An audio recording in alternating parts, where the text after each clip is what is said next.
Bienvenue à tous, et ben écoutez, ça me fait plaisir de vous retrouver. Voilà, je vais vous présenter aujourd'hui une vidéo sur un support optique physique que certains connaissent, mais qui a maintenant déjà quelques années. Un support qui au jour d'aujourd'hui n'existe plus, mais qui avait fait parler de lui il y a donc toutes ces années, puisqu'il était arrivé en concurrence directe avec le Blu-ray. Donc c'était un support physique haute définition, avec une qualité d'image qui était vraiment magnifique. Donc on arrive juste après le DVD, mais avec une qualité d'image et de son qui était vraiment meilleure. Voilà, donc vous aviez d'un côté Sony qui développait tranquillement le Blu-ray avec autour de lui certains éditeurs. Et en face, vous aviez Toshiba. Donc Toshiba, qu'est-ce qu'ils faisaient? Ils ont développé un concurrent un peu du Blu-ray. Voilà. Donc j'ai pris avec moi un petit disque. The Thing, John Carpenter, vous connaissez. Voilà. Donc là, c'est pas un format DVD, c'est pas un format Blu-ray. Alors je ne sais pas si vous allez voir comme ça parce que j'ai aujourd'hui tamisé pas mal la lumière, donc on est dans l'ambiance de ce genre de film. Voilà, donc je vais vous le mettre un petit peu plus près de la caméra. Voilà, si vous voyez, donc il s'agit en fait du format HD DVD. Voilà, donc le HD DVD, ça ressemble au Blu-ray, ça ressemble au DVD. On a la jaquette qui en général était un peu rouge, couleur rouge pourpre. Et dedans, vous aviez donc ces HD DVD, hein, c'est DVD haute définition, donc qui était promu par Toshiba. Voilà, Toshiba avait lancé plusieurs platines de salon. Toshiba inondait le marché en fait comme Sony avec le Blu-ray. Voilà, et sur effectivement plusieurs régions du monde, on avait droit à ces disques-là, donc qui étaient de même qualité que le Blu-ray, et même des fois un peu au-dessus. Voilà, des fois un peu au-dessus parce que vous aviez un codec de compression vidéo au départ qui était même meilleur que le Blu-ray. Donc on arrivait sur de la haute définition, mais avec une compression d'image qui était meilleure. Voilà. Donc je vous montre un petit peu le disque, hein, mais sinon c'est tout à fait commun comme type de disque. Simplement, vous aviez des disques quand même high density, donc des disques qui avaient des hautes capacités de stockage, et vous aviez donc sur ce type de disque au minimum 30 gigas. Voilà. Donc je vais vous présenter ces disques-là, et je vais vous présenter un lecteur qui était capable à l'époque de lire ce type de disque.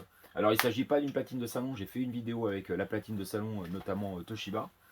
Mais là, c'était pour vous présenter la solution alternative de l'époque, voilà, puisque vous aviez Sony avec la PlayStation 3 qui était capable de lire les Blu-ray. Et d'ailleurs, à l'époque, vous avez beaucoup de personnes qui, effectivement, achetaient une PlayStation 3 pour le lecteur Blu-ray. Moi qui travaillais en boutique à l'époque, je me rappelle très bien, vous avez des clients qui arrivaient.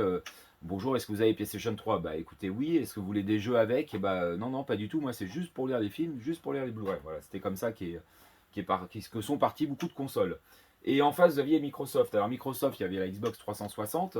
Aujourd'hui, c'est la version Slim que j'ai, donc la petite version Slim qui est ici, qui est noire. Le lecteur, donc je vais vous présenter HD DVD, c'est celui qui est en option sur la Xbox, donc c'est celui-ci, voilà. Donc je vais le sortir un petit peu, vous voyez. Il était gris et blanc. Alors gris et blanc parce qu'on était sur les couleurs par contre de l'ancienne génération de Xbox 360. Bon, je ne vais pas le sortir plus parce que j'ai les câbles. Mais en tout cas, il se branche de la même manière donc sur une Xbox classique ou une Xbox Slim. Voilà, l'avantage par contre de la Slim, c'est que par rapport à la précédente génération de Xbox, là vous aviez une vraie connectique HDMI. Donc vous pouviez sortir une image, et on peut sortir une image en 1080p, même si là je suis branché sur l'écran en 720p. Et effectivement, les anciennes consoles, vous aviez une connectique donc VGA ou une connectique YQV, donc avec les composantes rouge, vert, bleu, mais ces deux sorties-là n'étaient capables de faire que du 720p. Voilà. Donc ce format HD-DVD avec les anciennes connectiques n'était pas complètement exploité. Et avec les connectiques HDMI, on a exploité vraiment la qualité d'image, comme le Blu-ray avec effectivement de son côté, qui avait une sortie également sur la PlayStation, donc HDMI. Voilà.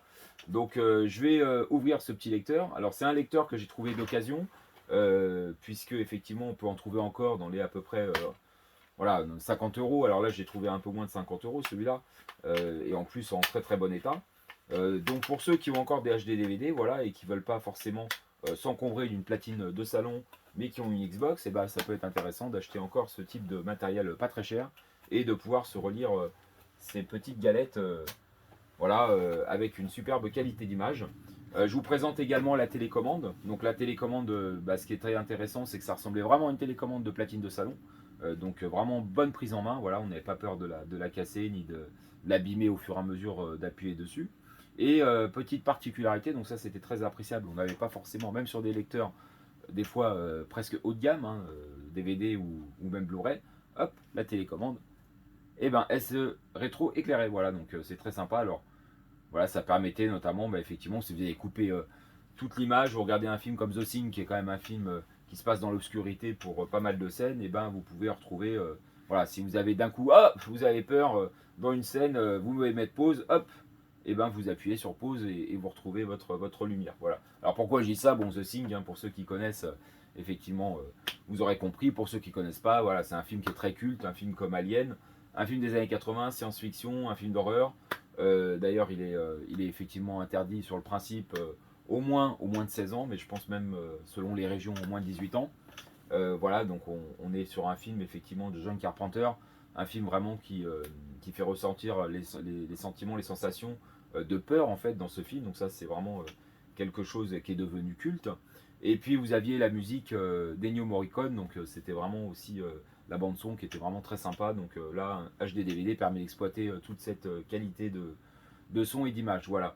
Le HD DVD, ce qui est aussi à noter à l'époque, c'est qu'il vous permettait d'aller sur Internet, donc vous aviez une prise réseau directement sur le lecteur, il vous permettait d'aller sur Internet et d'accéder à des bonus qui n'étaient pas au départ sur le disque. Voilà, il y avait des bonus sur le disque, mais vous aviez possibilité d'accéder à des bonus supplémentaires en fait en vous connectant sur Internet. Alors évidemment, ce service au jour d'aujourd'hui n'est plus disponible puisque le format officiellement s'est arrêté en tout cas en Europe en 2008.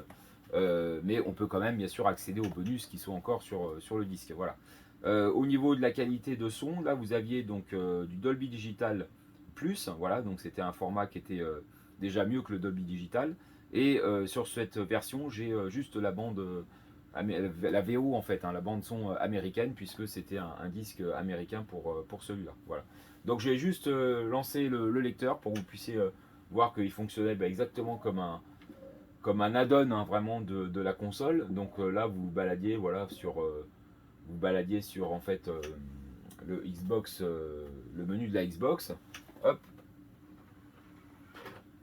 voilà, vous pouvez juste fermer le petit lecteur.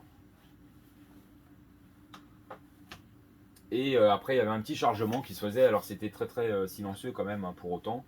Mais voilà, vous avez un petit chargement qui se faisait.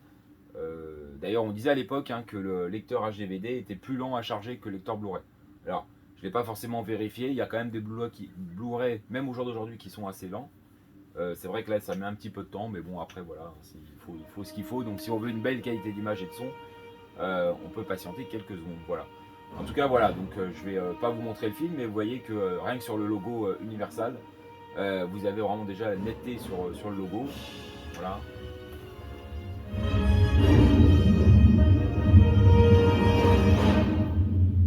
Voilà.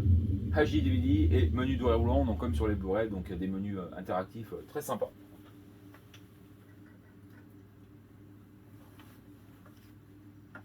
Voilà, donc je vous passerai pas les images du film, mais en tout cas vous avez compris.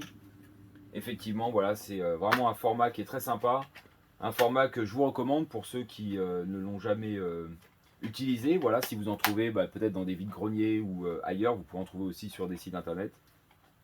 Bah, ça peut être sympa de faire une petite collection HD-DVD, de se trouver un petit lecteur, à la limite un lecteur comme celui-là de la Xbox 360, et de compléter sa collection. Voilà, puis c'est un produit assez original pour ceux qui aiment le home cinéma, pour ceux qui aiment un petit peu collectionner. Voilà, c'est pas un produit que tout le monde a, donc je le conseille encore fortement. Voilà. Écoutez, on se retrouvera très bientôt pour tester donc un nouveau matériel ou parler d'un film ou voilà, de technologie, effectivement, de tout ce qui est son, vidéo et home cinéma. Donc à très bientôt et n'hésitez pas donc à mettre un petit pouce bleu, n'hésitez pas aussi à vous abonner à la chaîne, voilà, et puis à me dire en commentaire bah, ce que vous avez pensé de cette vidéo et ce que vous attendez des prochaines. À très bientôt, ciao.